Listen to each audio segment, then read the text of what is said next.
This happened a couple of years ago to me and two other friends. We were probably 17 at the time. It was summer, and we had plans to go to our friend's house.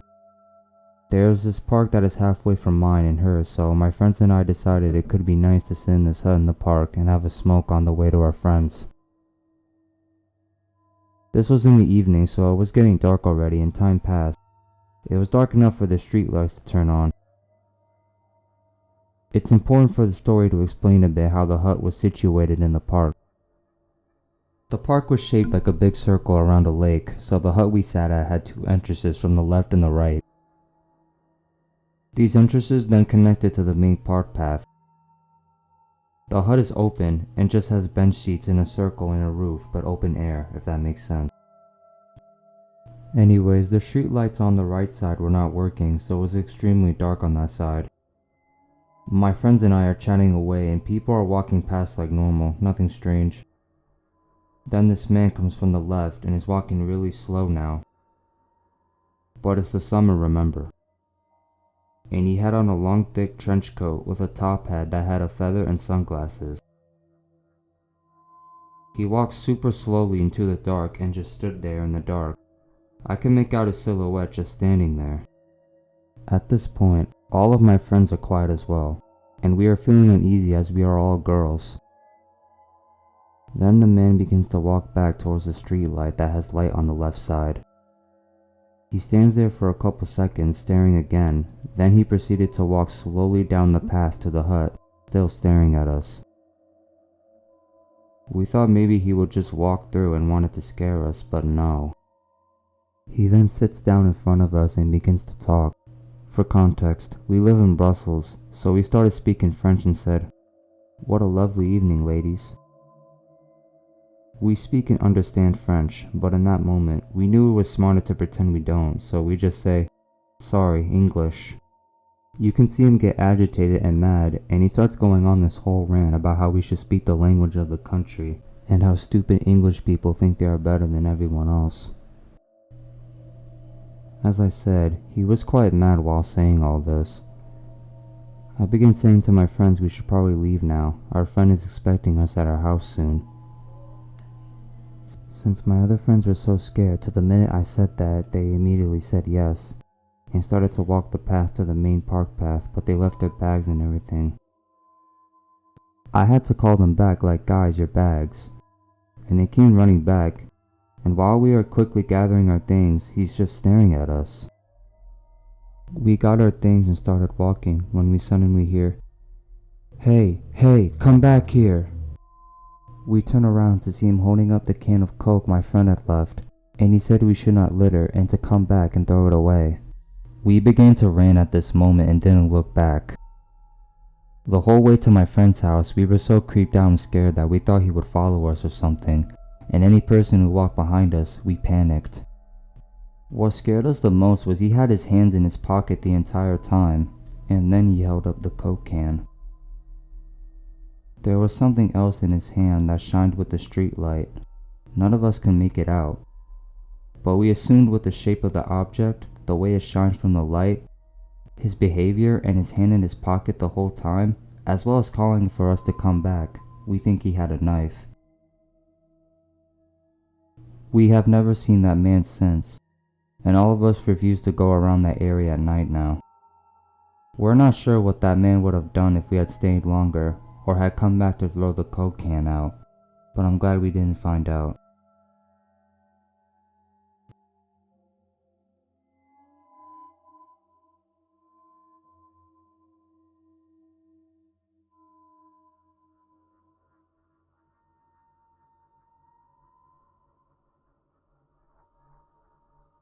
Last year, I moved to another city after finishing high school.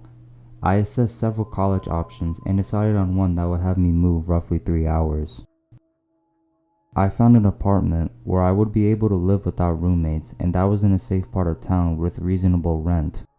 It was close to some attractions in the city, which was an added bonus to me, as it would still allow me to have a reasonable social life. For the first 4 months or so, it was great. There are absolutely no problems or safety concerns of any sort. I managed to become good friends with a guy who studied at the same college as me. He coincidentally lived around 5 minutes away from me, so we would often hang out at each other's place. One night, just as winter started, he called me over to play video games and hang out. We had a pretty chill night, drank a few beers, and had a good few laughs and enjoyed ourselves. At around 1 a.m., we decided to call it a wrap, and I headed home to my apartment. When I got back home, I decided to head out to the balcony that overlooked the entrance of my building to smoke a cigarette. I vividly remember looking around and seeing absolutely nobody. It was a cold winter night, and it wasn't the weekend, so understandably, everybody was at home. Besides the usual car or two passing by, it was quite dead. Once I finished my cigarette, I decided to call it a night and get ready for bed. I was understandably confused when I heard a short ring on my doorbell. I stood in the center of my room for a solid few seconds as confusion and a little bit of fear set in. I snapped out of it and decided to tiptoe to my door and to just try and hear if anyone was outside. My immediate thought was that my friend came over to drop off something that I might have forgotten, but I thought to myself that he would have texted me or called. I probably listened for half a minute or so when the person once again rang the doorbell and softly knock a few times. I was stood still and didn't want to make a sound so that I wouldn't give away the fact that I was at the door. I heard the stranger pacing around the apartment for a few seconds before he stopped. I waited for any sort of noise, but it was quiet. That was when I decided to look at the peephole to see that he had hopefully had left. I picked up the cover of the peephole and took a look. My legs pretty much were numb as I saw a hooded figure looking straight into the peephole. He was holding the zipper of his hoodie so as to cover his face. All I could really make out was his forehead and eyes. He must have either heard me lift the cover or my heavy breathing, because right away he moved from the peephole and said, "I know you're at the door." By this point I was pretty much shivering in fear, but mustered up the courage to say, "I'm calling the cops, man." He laughed and said, "Sure thing, big guy." He proceeded to wipe away the door handle with his sleeve before walking off. I called the police, and when they came over, they informed me that I wasn't the only one. He had been doing this for at least a month, and they suspected him of at least one home invasion where our father chased him out the house.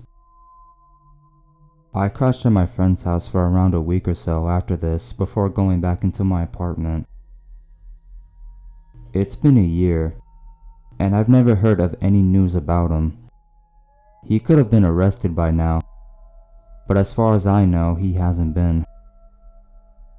I find it more likely that he simply moved to a different area. I'm not sure if he had any violent intent or not, but either way, let's seriously not meet again.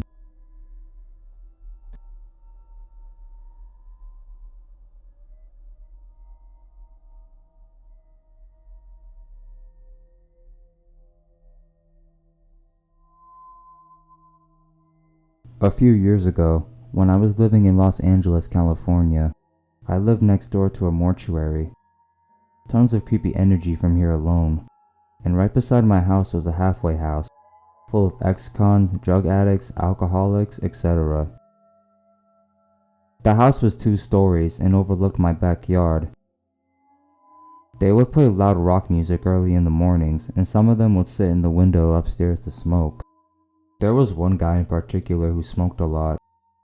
Almost every other hour, I would see him taking drag after drag from his cigarette, watching my backyard intently. He looked sort of young, maybe early 30s. He had greasy black hair that I guess he intended to cut and tidy up somewhat, and scabs and marks all over his colorless face. And he wore black thick rimmed glasses. He had a deranged, psychotic sort of energy, but he wasn't aggressive. Hard to describe. I'm not one to judge anyone in his position, but the way he would always watch my house and anyone that would come outside to the backyard, it was disturbing to say the least. After a while, I would stop coming out back. He would always be up there, wild, unblinking eyes, watching me as I walked around. He never spoke or made a sound. He just watched. One day, I'm watching movies with my family in the living room. The living room of that house led into the backyard. There was a window behind one of our couches that faced directly outside. We had the blinds and the window open. It was a warm night, sometime in the summer. I was sitting on the couch with the window directly behind me.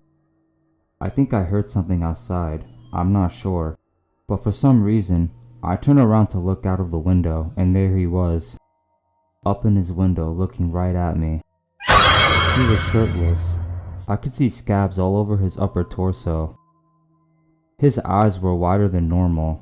They had a sick, perverted look to them. There was no cigarette or smoke I could see.